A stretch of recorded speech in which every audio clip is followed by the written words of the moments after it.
Hi, and welcome to RealClearFetish Talks RealClearPlay, a podcast that dives into kink and sobriety and everything in between. This week we are on the couch again, and this week we're joined by Beau. Hi. Hello. Hi, Beau. How are you? Very well, thank you. Welcome to my very hot flat at the moment.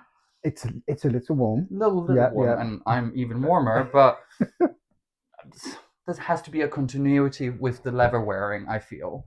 Yes. Yeah. Also, there needs to be something for the viewer to look at. It is a kink podcast. It is a kink podcast. Yeah. Even if it is the middle of an English summer. Yeah, of course. Yeah, well, this will last 2 days and then it'll Yeah. start raining anyway. So, and for anyone listening, I'm in full leather, by the way. So, like every episode, I do 4 standard questions at the start, and then we'll just see where we go. Sounds good to me. What do you prefer I call you? Names, pronouns, and title. So pronouns, I don't really care. In terms of name, Beau. The rest is entirely up to you. It gives me options. Tell me a little bit about yourself. Oh, it's a very broad question. It is. I normally sort of start by reeling off, some of my past and what I've done, but it doesn't really tell you much about who I am. I am inquisitive. I love adventure. And there is a sort of a really adventurous side to me, both obviously in terms of kink and fetish, but also in the real world as well. Not that kink and fetish isn't the real world, but well, it is fantasy to an extent. Yeah, to absolutely. An extent. Yeah, we get to create our own narratives in this place, which is quite nice. Yeah, I guess my journey up to now has been really varied, both in terms of professional and personal. And I feel like I've kind of meandered my way to the here and now, and just kind of, taken on a journey that hasn't been very structured. It's just, well, maybe that job will give it a go, or that piece of education that looks like fun. And I guess to a certain extent, my personal life's been like that. I love traveling. Oh, I can't get enough of going to different countries and experiencing different cultures and different people. And it's not just that, it's just there's so much out there to experience. And there is really, I think, a parallel in terms of that part of me and the part of me that engages in kink and fetish. There's so much to try. There's so many different possibilities. And with each place I go to and with each person I meet, the experiences are different. There's a slight variation, even if it's a neighboring country, there's just something ever so slightly different. And you find somebody else you might connect with in the kink and fetish community, and you're like, I'm doing the same kind of play, but something feels really different. So I like that diversity. I like that individualism and difference. Like, those are the things that really sort of light a fire within me. The uniqueness of different people, but the similarities as well. Yeah. There is that kind of, everybody is entirely unique in their own right and in their own which way. But the similarities of friendliness, of good-naturedness, of inquisitiveness. I love peoples that are welcoming, that are open to socializing and engaging with new people. And again, it's one of the things I really love about sort of the fetish community. I mean, growing up, I obviously went out in a very different looking Soho when I was younger. Heaven was a totally different nightclub back then. It was still open. It was still open, yeah. Sorry, Heaven. Oh. But I think I always struggled in those spaces to meet people and connect with people. It felt like there was some kind of barrier there. It made it harder to go up to somebody and just strike up a conversation. Oh, it's terrifying. Yeah. And there's something really, I think when I really think about it, I think my fear was judgment. A fear that I was going to be judged or rejected in that space. And there is something about being in the kink and fetish community where I can go to events, and don't get me wrong, to a certain extent, I still feel that within myself. I still like, I don't really, want to get rejected by that, that hot looking guy in leather over there. But I feel much more confident in going to strike up a conversation. I feel like I'm confident enough to know that the rejection would be handled in a way that was sensitive, in a way that was kind of in keeping with our community, I think, in so much as that, it'd be a polite decline and there'd be more communication around what was going on between us. Whereas I think I don't know how else to kind of characterize it in the non-kink fetish community. I just wouldn't know what was going on, you know. I find sometimes it can be a little bit colder. I think because we are kind of on the outcasts in a way, and we found our tribe. So it's there is a sense of sensitivity to, like, do you know what? You're not for me, but that's fine. Of course, you can still meet assholes that treat you like shit, but yes. No community don't have those. There is definitely a little bit more of like a sensitivity to like, I also, when like if a young guy writes to me online, and it's I tend to be above 25 when I talk to people. That's more the kind of age range I go for. Anything younger than that, I'm just like, no, that's fine. But if they ask me questions about gear and so on, I'm happy to oblige. I think it's almost a requirement, as I hate to say it, elders of the fetish community. We'll go with the title of role models. Role models, yes. So the third question: completely sober, clear-headed, or social drinker? I'd say a pinch of social drinking. I might maybe have 1 or 2 pints in a month, you know, and I think, without going on quite a long monologue around it, but I think there's something around the purpose. Like, when it comes to, we talk about drinking, but we talk about substances as well. It comes down to purpose. Why do we consume whichever substance it might be, whether that be alcohol or crystal meth or coffee or nicotine? You know, there is a purpose to our consumption. And I think my purpose has changed over time. I think when I first started in the community, maybe about sort of 5 or 6 years ago, I think the purpose for consumption of alcohol was to dull or extinguish the nerves and anxiety around being vulnerable, around being in a community that I wasn't familiar, and being able to kind of approach people and, to an extent, try and navigate my way within the social settings in the kink and fetish community. You know, did I enjoy public displays? Did I enjoy dark rooms? Or was it the consumption of alcohol that allowed me to push past some of the anxiety and nerves that I had?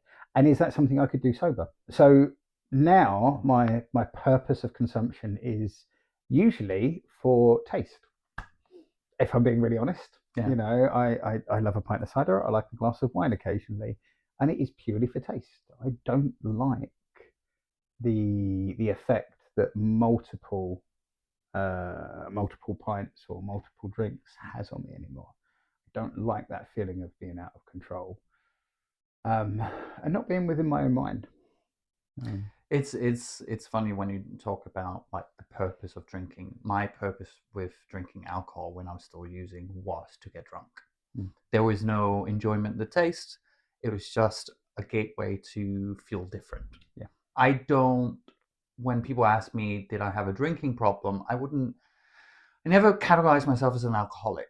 I'm an addict when it comes to drugs, absolutely. But alcohol would lead me to drugs. That's why I don't drink now. I wouldn't say I had healthy drinking habits, but I didn't categorize myself as alcohol. I could take and leave. That's fine. That was the easiest to give up. There was still some anger that I couldn't do it, and a little bit of grief. There was a whole process around that. But for me, like you, I'm now in a place where it's more about taste. I drink non-alcoholic drinks, but that is primary. That would be the taste. It's the taste. You wouldn't drink a non-alcoholic beer if you didn't enjoy the taste. Let's keep drinking, but without the effect, and I still don't like the taste. That's not going to work. It's interesting when you say it's more about the enjoyment of the drink instead. So I hadn't really thought of that, but like I enjoyed Mighty Hoopla a couple of weeks back, and they sold non-alcoholic cider there, and it was quite nice. Oh, that sounds interesting. And they also had non-alcoholic G&Ts, which is not a G&T, but botanical flavor. Yeah, it's like it's juniper juice. Let's call it that. But it's fine. It just means you don't feel other, and as I don't categorize as an alcoholic. I don't necessarily get triggered by it. If you're an alcoholic, maybe don't touch the non-alcoholic drinks because it's too much of a reminder. But it's a good alternative, and then you don't feel so othered in the group of people who drink. Yeah, I think that talks to the fact that we have to recognize there's a social element to any substance use generally. It is, alcohol is really strange. We talk about drugs and alcohol, but actually alcohol is a drug. It's, and that's one of my old bugbears around the language we use. Yeah. And I'm like, people see alcohol in a very different way. And I'm like, no, it's still a drug, still a substance that it's still a substance that makes you feel different, lowers inhibition. Yeah. Consumed responsibly can be really fun. But yeah, there's like when I on occasion will do a 12-step meeting, it's very much like alcohol is a drug. Yeah.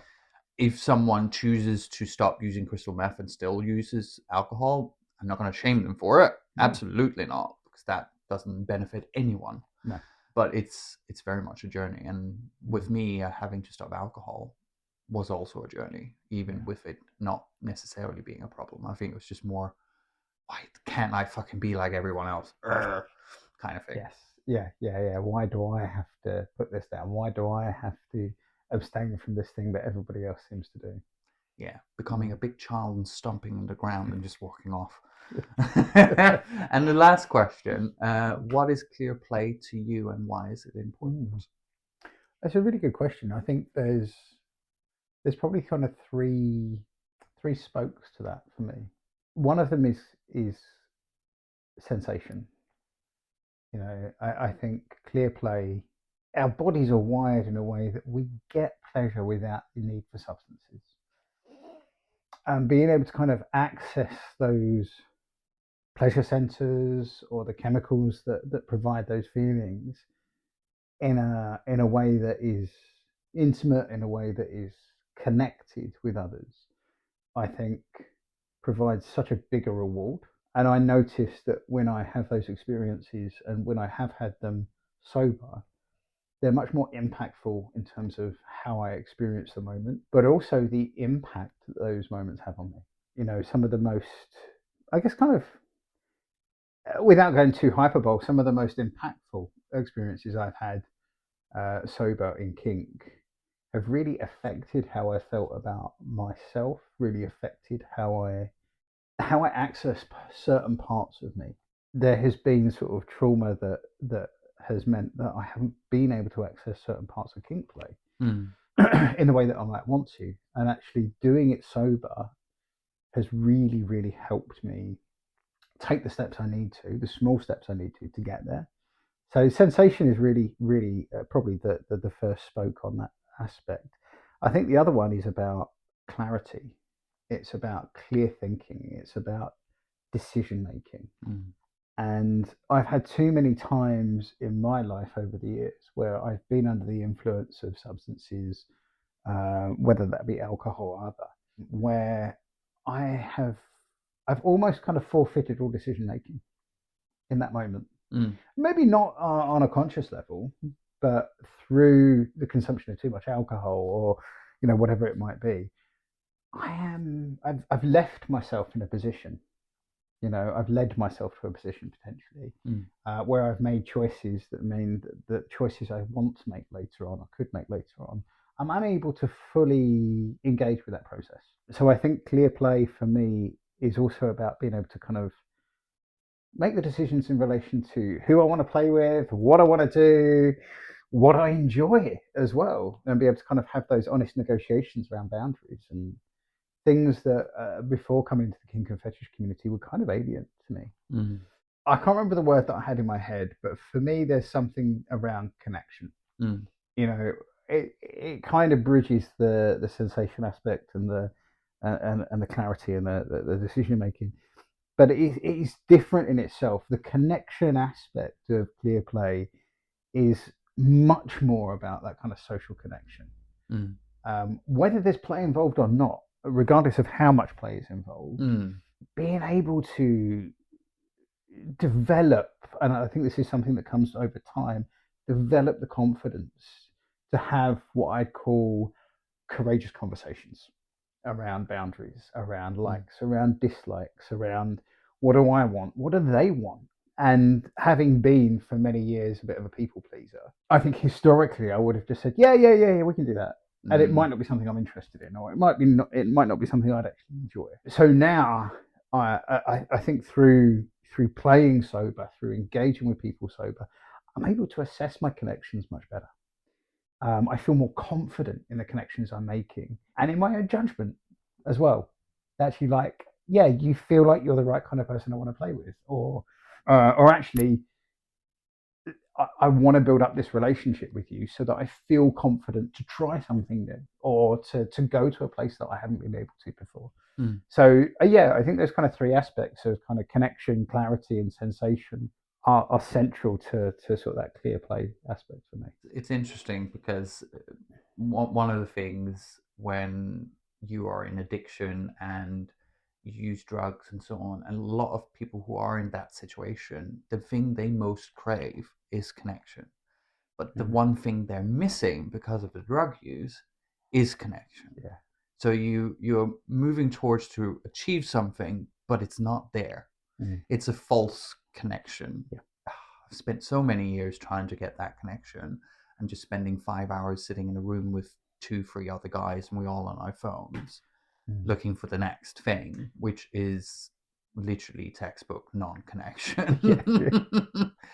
You really thought about this, I must admit, and it's great to hear because it's having that clarity about it and what do I want out of it. And like you say, boundaries. I've definitely done things sexually where I felt shit afterwards because it's either crossed what I wanted to do or it was something I wasn't interested in at all. And it just pushed a couple of trauma responses as well. Yeah, I think that's the aspect of sort of play under influence. I mean, absolutely, people can engage in healthy play under the influence. I'm not going to discount that. No, God no. But it's you speaking about trauma responses. Yeah, trauma responses. And I think that's the difficulty in terms of knowing whether or not you're re-traumatizing yourself. We look for connection, but sometimes we mistake a sort of a replaying of what am I trying to say? Sometimes we mistake replaying a trauma event for connection. And by that, what I mean is that we, as human beings, we do tend to try and replay what's happened to us in order to get a different outcome. Yeah. Or in order to try and get that original need met. But we don't know. We haven't learned any other way to get that need met other than the original response. And that for some people can look like, especially early on, if you if for example somebody or I began my which I kind of did my sexual journey in my life was paired with alcohol. University was really where I started being able to kind of have the freedom to go out and have sex and meet people of my own accord that weren't in some woods somewhere in my local town because I wasn't out. Yeah. But it was paired with substances. And that, however subtly or subconsciously, we begin to learn that actually, substances equal sex or sex equals substances. And, our brains form these connections without us really consciously thinking about it. I had to relearn the pathways because, like, from the stuff I learned, it's like your brain is like plastic and you make pathways in your brain. And over time, they just get so connected. So at one point, my brain was so connected that every time I wore these jeans, that would mean I would want chems or drugs. And now that pathway is just very much overgrown with plants and bushes and so on. It's still there. That's the thing. That pathway will not go away.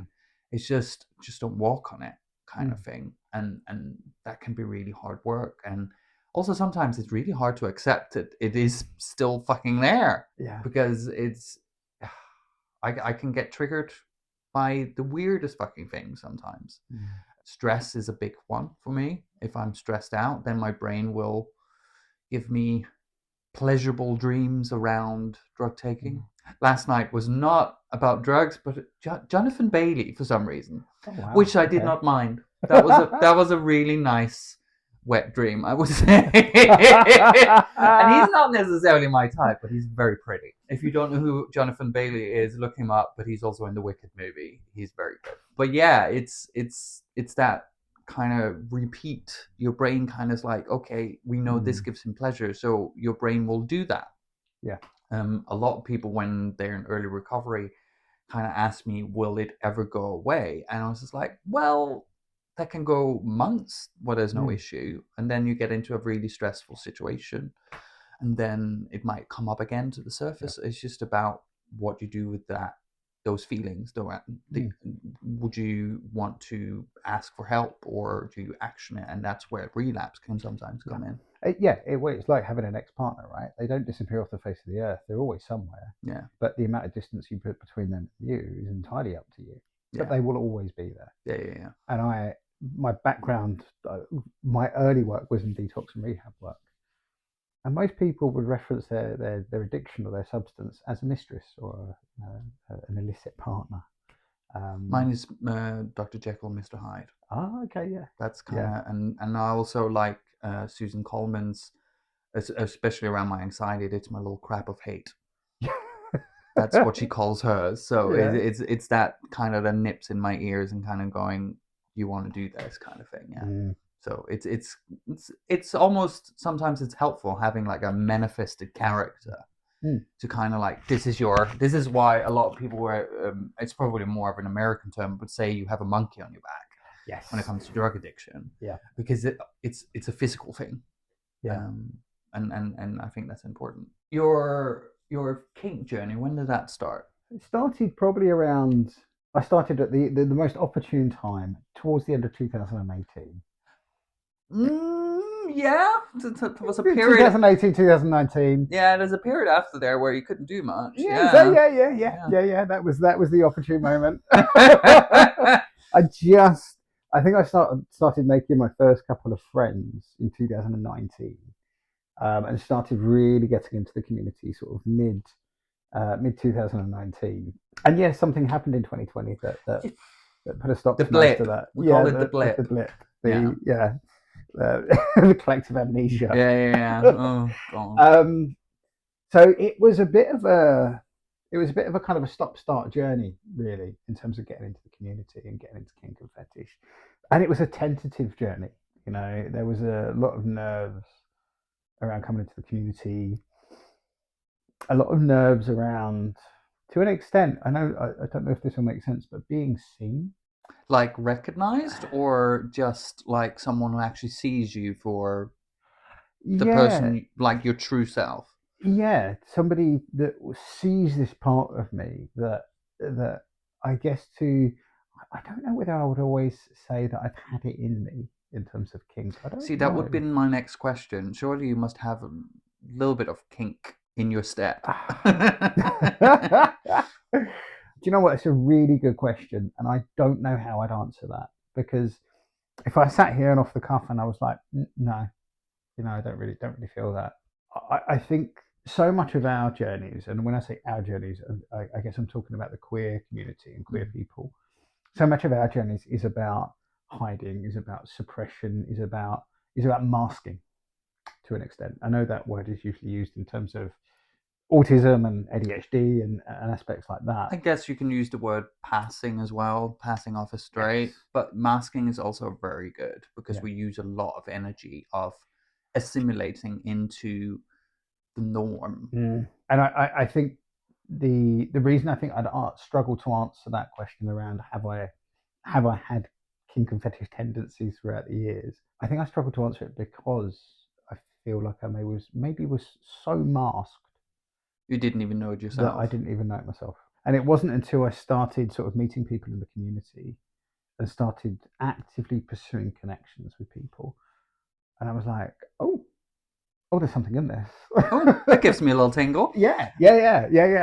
Oh, this is much more fun than what I was doing on Grindr. Yeah, Grindr is not very kinky. No. You kind of have to go on Scruff. It's for a little bit more there. Yeah. It's been quite a journey, even over the last sort of like 5 or 6 years. But yeah, before that, there was a lot of masking. There was a lot of masking in terms of my my queerness as well up until probably sort of 17, 18. There's been a lot of challenges along the way that I think impact and compound it. One of them being my HIV diagnosis in 2012. And I think that really, really put a spanner in the works in terms of me being able to feel like I could explore my sexuality. It seems quite crazy to say this, but back in 2012, which isn't that long ago. No, but it's over a decade. Yeah. A lot of it can happen in a decade. Absolutely. A lot has happened. Yeah. And we didn't really have the message of you equals you. PrEP was still kind of in the periphery. Yeah. It was talked about, this miracle fucking drug. Yeah. But it was still in the works. It hadn't come out properly. Still being tested. Yeah. Stuff like that. And I was given very little information at my diagnosis. I thought I was going to die within sort of 5 years. Yeah. It wasn't until I accessed a charity that I kind of became more confident in my diagnosis. And it wasn't until sort of maybe 2 or 3 years down the line, because even back then, they wouldn't start me on antiretrovirals straight away. Not like today. No. They were like, no, you've got to wait. And I was like, why am I waiting? What am I waiting for? What am I... Just put me on it now. Yeah. So it took 1.5 years to get into antiretrovirals. But there was this, and it's one of the things that is probably talked about a little bit less in terms of HIV. We talk about the you equals you, but we don't talk about the kind of self-stigma that comes with a diagnosis, that comes with being queer, that comes with being kinky, that comes with having fetishes. The amount of self-stigma that I think I have experienced has really got in my own way. Yeah. You know, it's really, really put some barriers up in terms of me exploring, feeling confident, feeling sexy. Like, you know, after my diagnosis, it took years to kind of get myself in a headspace where I could appreciate myself. And within about 2 years of my diagnosis, I just began to spiral. You know, I've had a number of sort of brushes with obviously sort of substances which I've spoken about, but for me in 2014, my coping mechanism in relation to the diagnosis and how I was feeling and what was going on was sex and men. It was, by no means was it, you know, a ridiculous amount of people, but I'd be meeting maybe sort of 7 to 9 people each week, you know, different people. And it wasn't the frequency, it was what it was doing to me. You know, there was nothing that was building me up in those experiences. Yeah.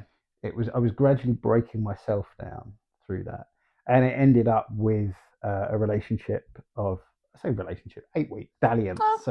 You know, it happened. It was a moment. Yeah. You know, and he was something else. I've never met another human being like him. And it was a really, really, really awful experience for me.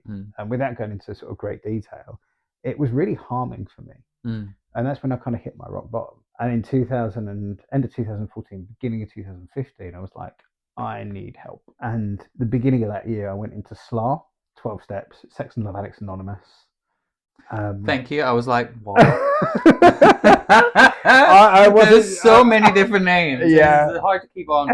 So this is for the 12 step for sex addiction then?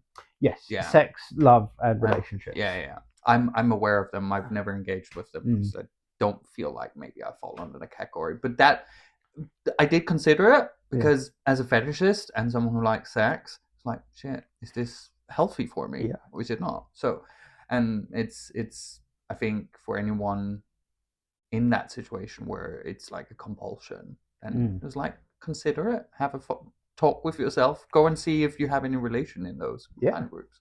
Absolutely. And I think sort of, so after the diagnosis, a couple of years of sort of spiraling a little bit in myself, going to Sex and Love Addicts Anonymous and beginning counselling for the first time ever was part of a very long, slow transformation in how I saw myself, in how I dealt with various different challenges within myself. You know, essentially I got to a place where I didn't have much self-worth or much self-belief. And it was a really challenging experience for me because I recognized I'd done something, you know. And one of the most profound moments I had with my therapist within the first year of therapy was when we were probably about 6 months in. So we built up a good working relationship, and I think he felt confident enough to ask me this, and because very much I felt like the victim in the situation because I had been a victim, I had been harmed. And he turned around to me one day at the end of the session and was like, well, what was your responsibility in this? I felt like it was slapped around the face.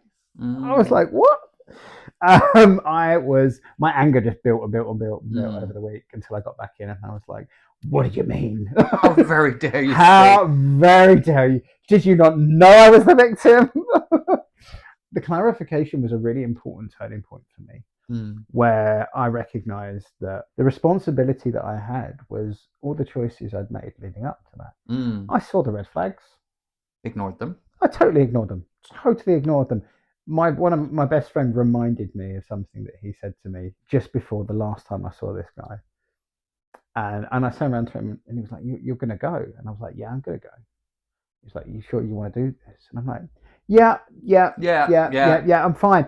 I know it's probably not going to end well, but I'm still going to go. And those were my words. And, Well, I guess like when we've used things to make ourselves feel better, we are happy to ignore all the warning signs. Mm-hmm. The same with drug addiction, same with sex and alcohol, everything. We are happy to ignore all those just to get away from how we feel. Yeah. And that can also be toxic men. Mm-hmm. Absolutely. Yeah. Absolutely. So when I look back on sort of the things that have happened to me in my life, I would never change any of them. No. I would never change any of them because I wouldn't be where I am today. I wouldn't be doing what I'm doing today. And yes, some of them were harrowing, some of them were traumatic. There were moments, glimmers of, fun experiences within them. But it has led me to where I am today. And I feel like I've kind of committed to myself that I'm not going to make the mistakes that I've made in the kink and fetish community, which I think is part of the reason why I've moved closer to a form of sobriety and why I've reduced my alcohol intake, because actually I want to make sure that being in this space, being part of this community, it not only means something for me, but also that I get to shape it in the way that I want to shape it. You are the sum of your parts and your experiences and so on, and some of the things can be terrible and horrible and traumatic. And I've definitely taken something that was very negative in my life and turned it into something that's tangible for other people and it helps other people, without sounding like I don't like doing that, but it's experiences like this where if you can share them with others, they might go, oh, okay, so I'm not alone in this. This has happened to me as well. I had a relationship for 3 months where they were very much, I would say, probably a narcissist, and that took me a while to kind of get over. You give it a good go. Yep. Even if you see some of the red flags. Yeah. Not comparing to your experience is probably very different, but it's you are willing to just love me kind of thing. Yes. You get to a point where it's like you just take any kind of love. Yeah. Sounds horrible when you say it that way, but it's what it is. I think we crave recognition and we crave to be seen. We crave to just be loved. I definitely have done that in the past with sex and men, and I was the geeky child. So as soon as I turned 15, by the way, Denmark, it's legal at 15. Not healthy at all, by the way, but some of the men I was with were definitely questionable. But it was recognition. Yeah. It was like someone actually loves me or wants me. I definitely put myself through trauma in that, which I've now had to recognize. Yeah. Later down the line. Yeah, I think it talks to the fact that, as we grow up, we become, for want of a better phrase, maybe misaligned in some areas of our lives and some areas of how we feel about ourselves. And if we are misaligned, we try and connect with people in ways that are misaligned. Yeah. And we try and get our needs met in ways that misalign. And that then just kind of compounds and continually compounds that you strive towards that need or that desire more, even though you're not getting it. And it's that constant chasing of this connection. And, I see that in our community, and I see it in various different ways. I see it in ways that are healthy. I see it in ways that, in my very subjective opinion, probably a slightly unhealthy. And I'll own that. That's my opinion and my perspective Oh on yeah, it. yeah, yeah. But nevertheless, it's something that I do recognise in our community, that we kind of come full circle to what we were talking about in terms of clear play, which is connection. You know, it's what we all want as human beings. We all want to connect. We all want to be connected. And if we can find that in the community in a way that, and not just find it, if we can support other people to find it, that's what makes a community. You know, it's not about individualism. It obviously, to an extent, it is, and we're seeing more of that when it comes to things like, you know, deviating from like fully black leather, and you know, or we won't get into that right now. Yeah, But yeah. that's a whole different podcast. Yeah. But we are seeing kind of a collective. You know, you go to my biggest event's probably been Darklands, and that kind of sense of, even though I didn't know everybody there, and you know, didn't necessarily talk to everybody there, I felt connected with everybody there. The daytime stuff is Yeah. where I feel the most connected. Absolutely. The parties are fine, but I feel like maybe like circuit parties is a little bit part of my past at this point. Yeah. I can enjoy it on occasion, Yeah. like going to roast or something like that, but the daytime stuff is where like you see the community I want to be a part of. 100% there with you. The daytimes for me were just a moment of connection where I was like, this is it. Like this is what I want to be part of. Like go and do some fisting bingo, and yes, it's like it's beautiful. It's like Tish is gonna kill me, but no. I love that the fact that they do fisting bingo, and some people get really offended by it. I was just like, it's just a bit of. I'll tell you what. fun. Next year, Tish. Next year, fisting traitors. That's what we need. Oh, I'll just be the fringe at the back.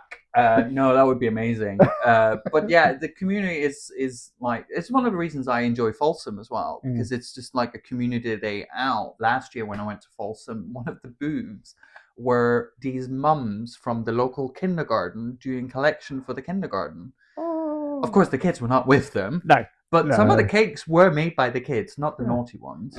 But some of them were made by the kids in this kindergarten, and it just means that, like, yeah, it's a kink thing, but they are very much like, they know, they work with the community they're in, the area they're in. I know they've had trouble in the past with the locals around that area, because it's either clash with school holidays or something like that. But the fact that this kindergarten's like, oh, let's us be a part of it, and we can get a little bit of money in and have a little bit of fun. Yeah.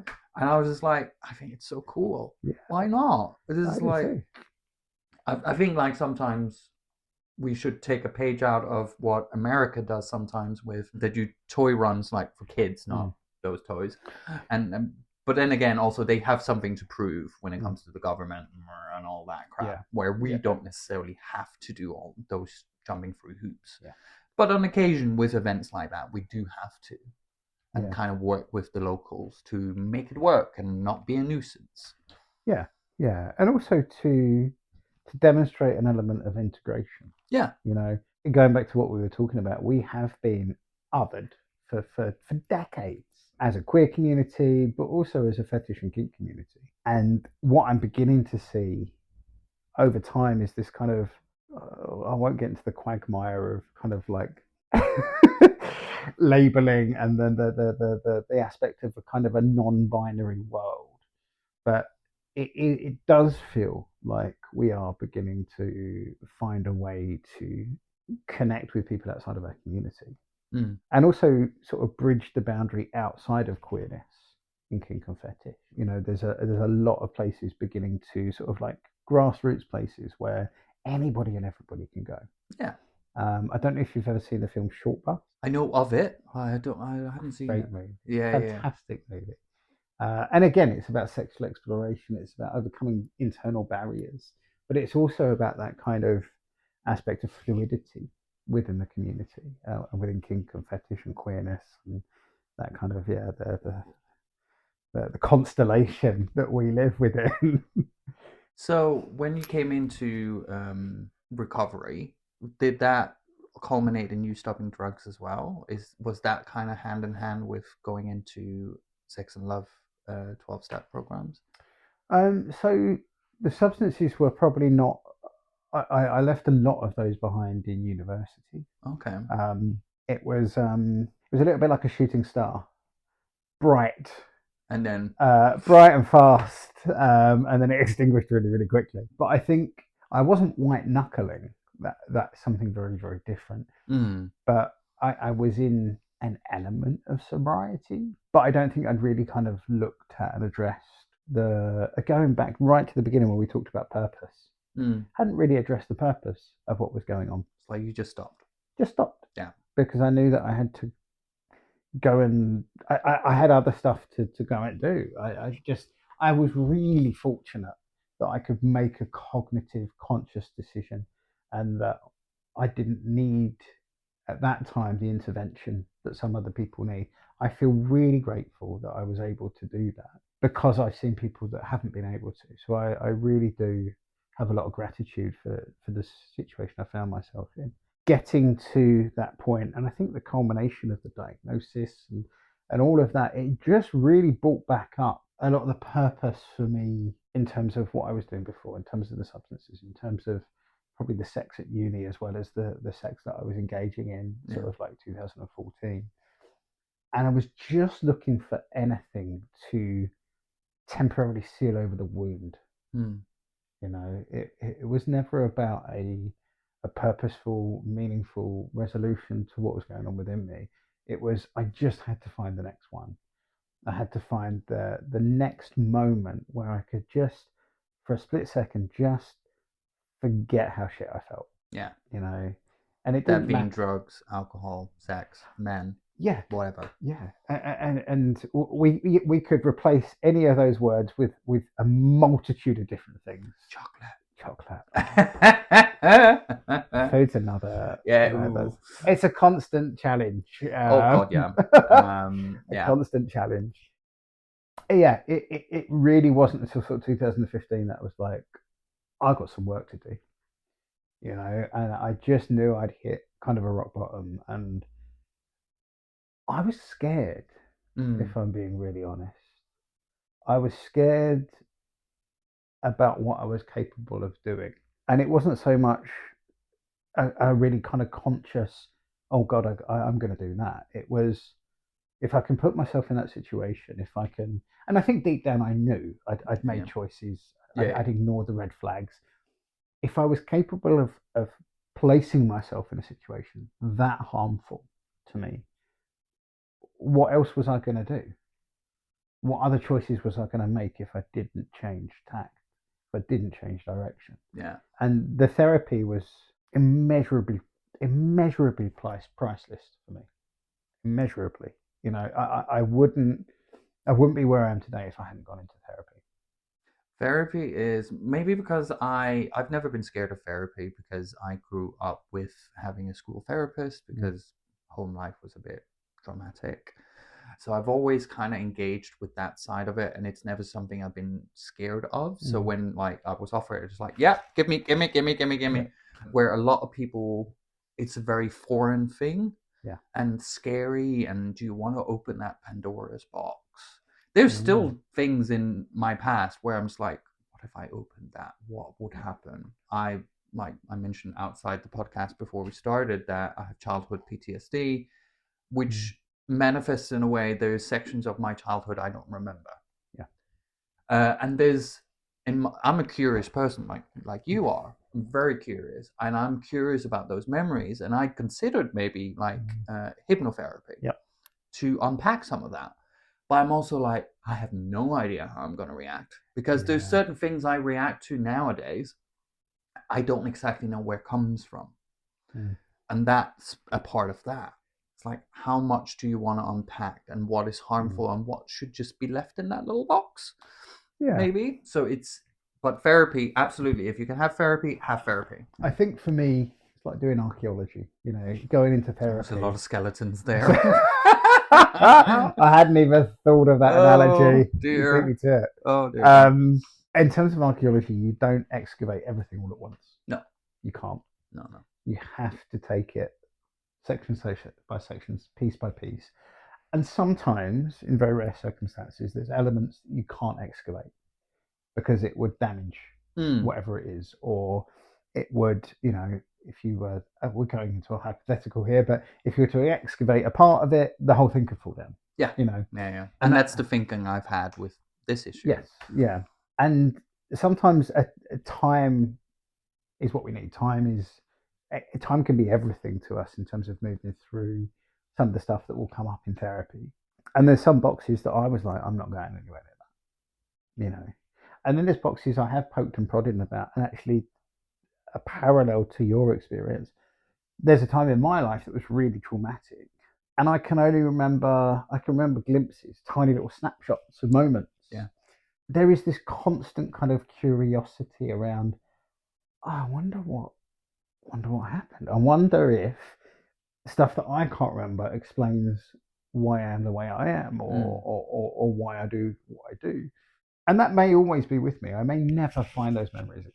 But I feel kind of okay with that. Like, I've got enough to work with. I've got so much to work with. It's when I talk to someone in early recovery, it's like putting the drugs down is the easy bit. This one comes after. Yes. Ooh, that is hard. You have to deal with yourself afterwards. And like you mentioned the word white knuckling. On occasion, I feel like I'm white knuckling, and I probably am. That's because I'm not checking in with myself and addressing some of the stuff that goes on in my head and stuff like that. And that's when you're white knuckling. Yeah. When you stop this bad habit, but not doing any of the works afterwards. This is why 12-step can be really good, because it's connection and all that good stuff. That's why therapy is really good. Yeah. Or just a really nice hobby that can disconnect from you. And this is me caveating into, because you mentioned you were into plants. It's like, that is your kind of sanctuary, and that's where you get your... I did gardening for the first time in my life last weekend, and I've never... I'm not a green thumb person. Alan Titchmarsh, right? That's what you go by. Yeah, absolutely. You came in, you saw the front bit, and you saw my back garden, not a euphemism, and you were like, oh, plants. Yeah. So I was just like, well, I'm going to touch on that then. Where did the plant thing come from? Was that something that came after you became more grounded, more in connection with yourself? I think I kind of indulged in it as I did become more connected with myself, as I was kind of searching for my own space. But the origin story, like any good superhero, I'm not a superhero by any means, but he goes by Poison Ivy at the weekend. Don't tell them I've got the outfit. Oh, that's a whole other fetish we have to unpack. Oh God, yeah. The origin really is actually my nan. Growing up, being with my nan and being with my granddad was a really safe space. They had a garden. We were taught, me and my brother, as kids how to look after the garden, how to grow. My granddad would take us down to the allotment. We'd grow food with him. We'd see it through to fruition. We'd go for walks in the local park. It was a sort of immersive nature of nature. And I was quite a shy, quiet child early on. Would you believe it? I believe it. I was the same. So, and one of my primary school teachers, he would, back in the day where we had very little oversight from government.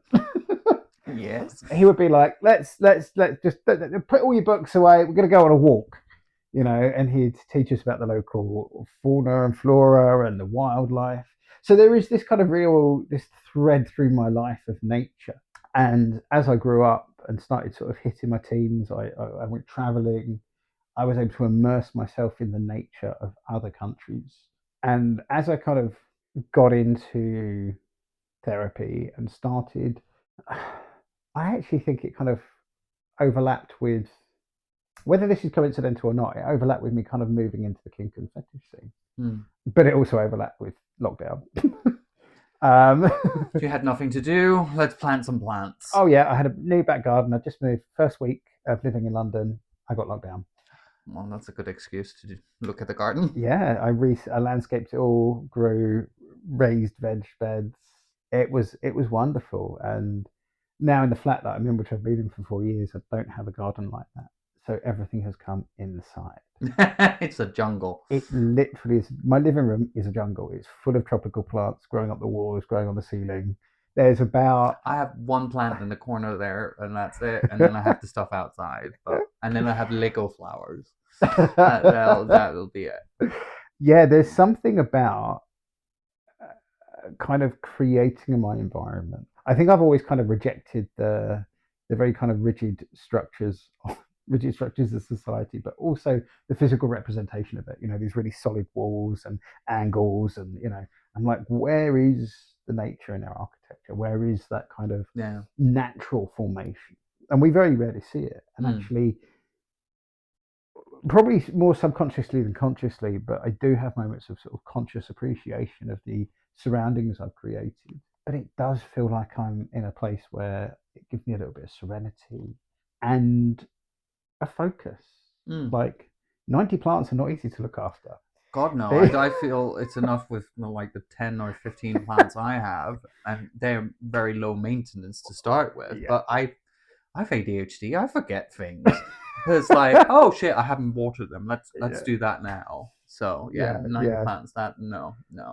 Yeah, there's you got the tropicals, you got the cacti, the succulents. Oh, I've killed cacti. Yeah, that's quite an achievement. Well, overwatering. Oh, yeah. Okay. Yeah. Because in my head, that's a plant, so you have to water it. Yeah. And all of a sudden they were rotten. But yeah, it's.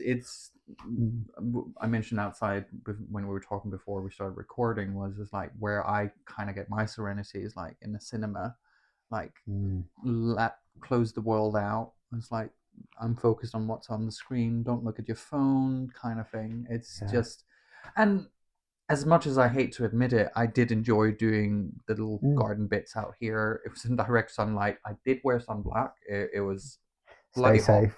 Yeah, especially me. I was like, it put me up against a white wall. You won't see me.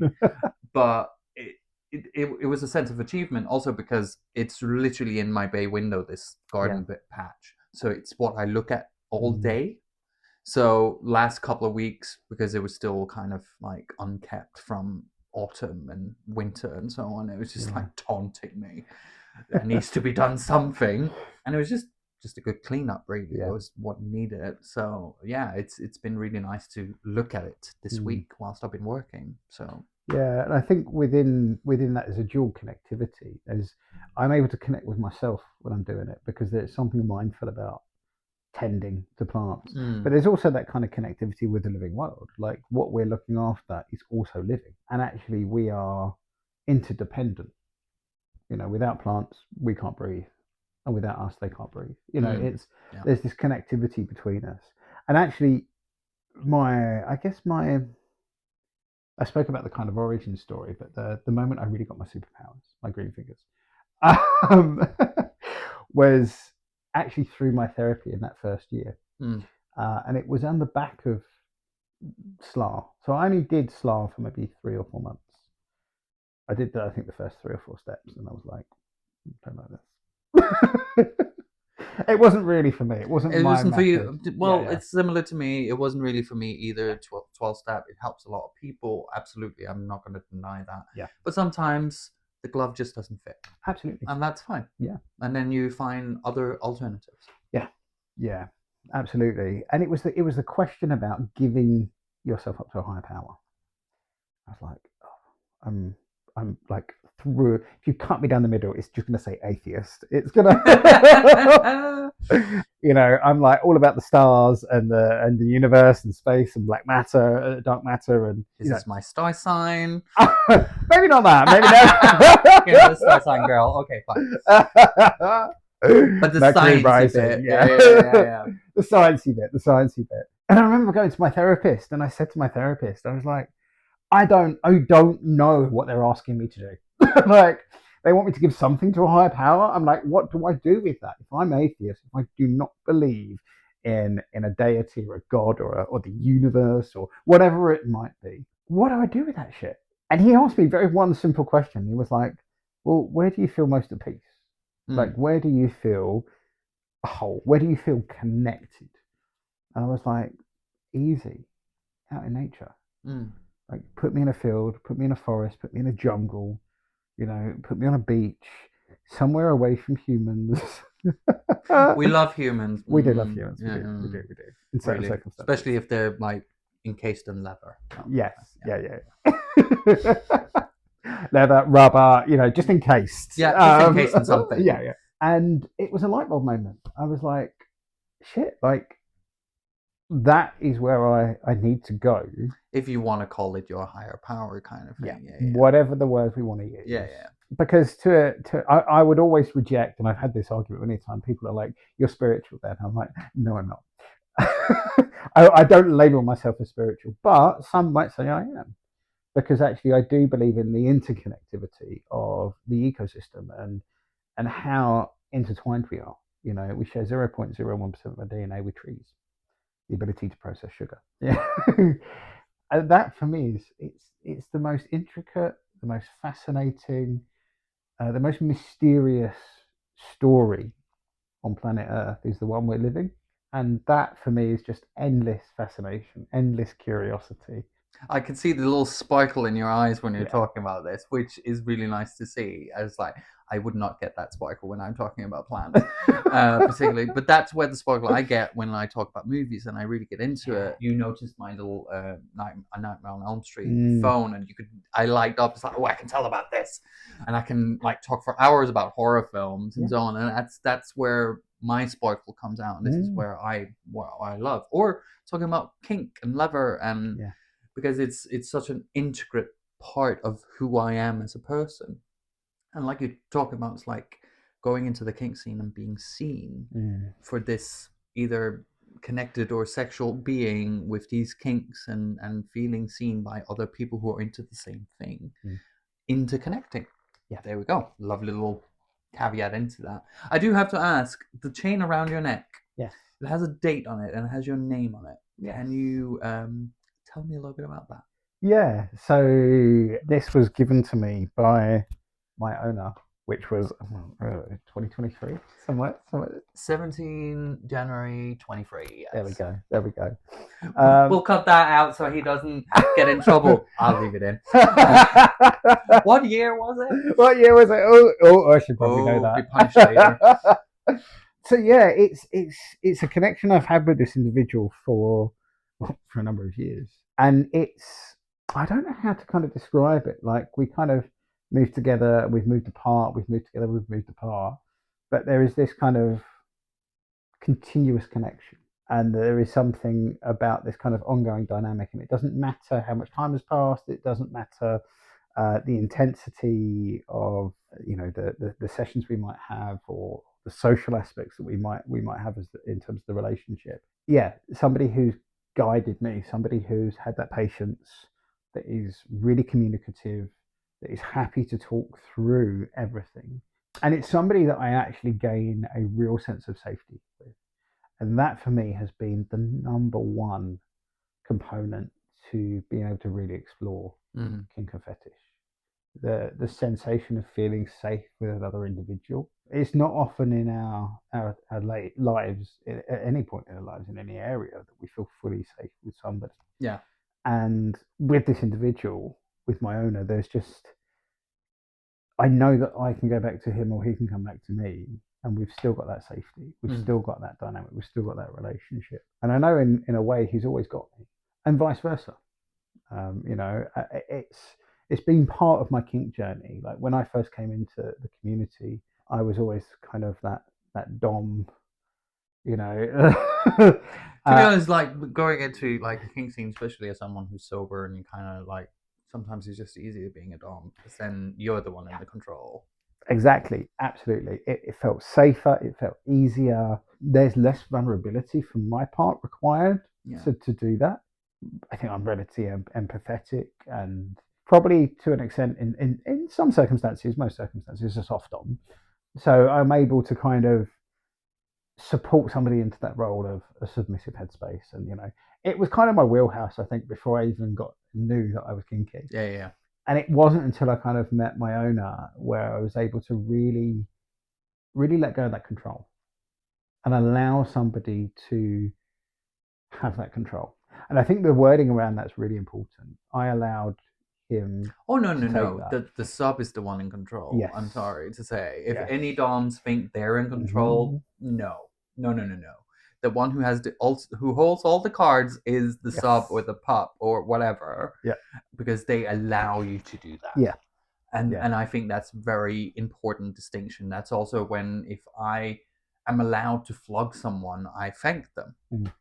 I think it's the minimum in aftercare. Absolutely.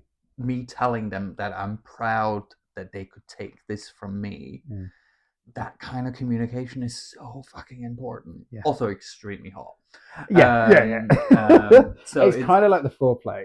Oh, absolutely. You know? We all just want to have someone tell us you're such a good boy. Yeah.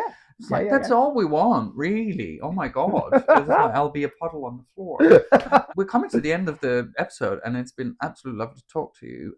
Just to round off the episode, what is your favorite piece of gear? Oh. And your dom is now sitting, he's going to say the chain. But you are allowed to say something else than the chain. Yeah. Can I choose two pieces? You can. So it's a little bit, it's got a sad ending, but I had my one of my first pieces of rubber, which was a full sort of, except for the hands and the feet, a full purple rubber suit. And it was my first full suit. And my first ever one was kind of like a surf suit, the standard. Yeah. But this one was one I picked out. It was a color I wanted, and it was just, there was something about both finding myself as a pup, which I think was kind of, I call this the gateway into kink and fetish. Oh, that's where I started. Yeah. It was a great way to kind of get into it. And the rubber was kind of just an extra. And then I found this suit, and I was like, I just felt so confident in it. I felt like I could kind of, there was something subversive about it as well, because I'd love kind of like stealthing to events. You kind of put your rubber on, put your civvies all over the top, and I'm like, if only you knew what I had on underneath. Squeak. Yeah, squeak. Why am I feet wet? So that is probably, the reason it's got a sad ending is because the last time I wore it a few weeks ago, it ripped. Ding. Ripped beyond repair. Unfortunately, rubber doesn't last a lifetime. No, it's done me really well. It's done 5 years. Oh, I have rubber pieces that are 10 years old. Oh, God. But I don't wear it enough, to be honest. So that's probably why it lasts so long. My original surf suit is at the end of its life, that's for sure. But it still works. Yeah. My second piece. Yeah. It actually kind of goes back to the question you asked me of like, when were you first kinky? And now that I think about it, so the reason that this is probably my favorite piece, I wear it very little, but I think it's one of my favorites because it's quite unique, and there's kind of a history there for me. And it is a full length black leather trench coat. Oh, yeah, nice. Like down to the back of the ankles. But it's very traditional. It's not kind of like modern thin leather. It's very thick leather. It's very heavy. And the origin of that piece of leather was actually the OG Camden markets. Oh. Probably going back to, say my age, 2002, 2003. It's not that long ago. It was yesterday. Oh, it's not. Yeah. And that piece I love. One, because it has lasted and it does not look the almost 30 years that it is. Oh God, yeah. I just did the calculation in my head. Yeah. You're right. Yeah. Okay, fine. Yeah, 25 years, roughly. But still. But I think the beauty of it is that I feel, again, it's something about how I feel in it. I think the connection with fetish wear is the feeling it gives us. Almost kind of coming back around to what we were talking about at the beginning, the purpose. The purpose of me wearing that is I feel great in it.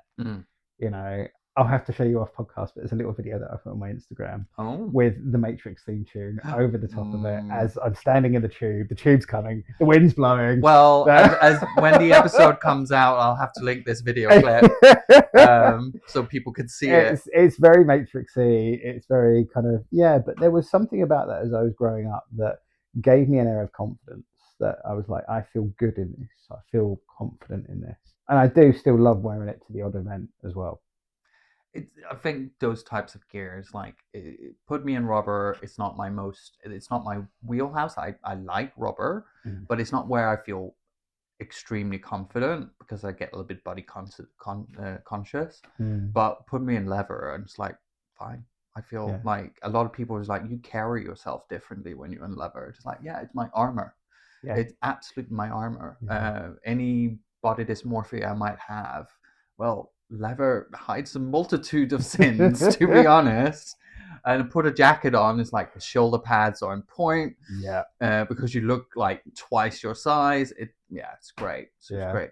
And just for the last question, if you had a piece of advice you could give yourself, like at the start of your journey, what would it be? I know, very, very drag race. I know. That's very drag Here's race. A picture of you at 10. Oh my days. That's a really good question. I think the first thing that kind of comes to my mind is, as a sort of a direct statement, is trust yourself. You know, I think that covers so much in terms of my journey. You know, trust myself in terms of backing myself. You know, trust yourself in terms of when your gut tells you that there's something off, trust it. You know, trust in myself that I can find the confidence to ask for what I want and challenge what I don't. There's so much that at the beginning of my journey, it's taken a long time to get here. You know, there's been bumps in the road. There's, I think we referenced it earlier, people along the journey in the kink and fetish community that have not been the most helpful or the nicest or the most supportive.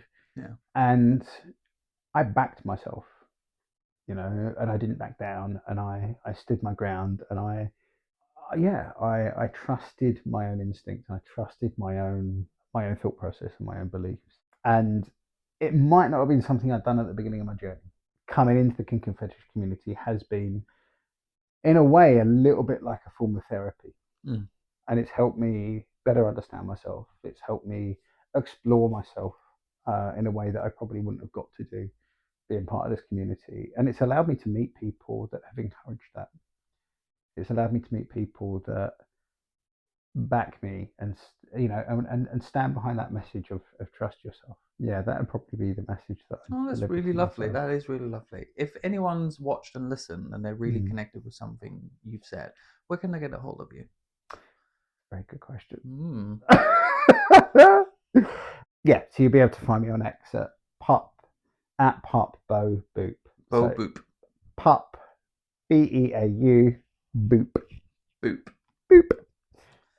And people can contact you there if they want to have a little chat with you. Yeah, absolutely. Fantastic. It's been an absolute joy to have you on. It's been so lovely. We've run out of time as well, but it's... I know, we could have gone for another 2 hours. Yeah, I could have kept talking. It would have been great. So that was this week's episode. It's been absolutely lovely to talk to Beau. And yeah, get out there and be kinky. Trust yourself, I think, is the mantra of this episode.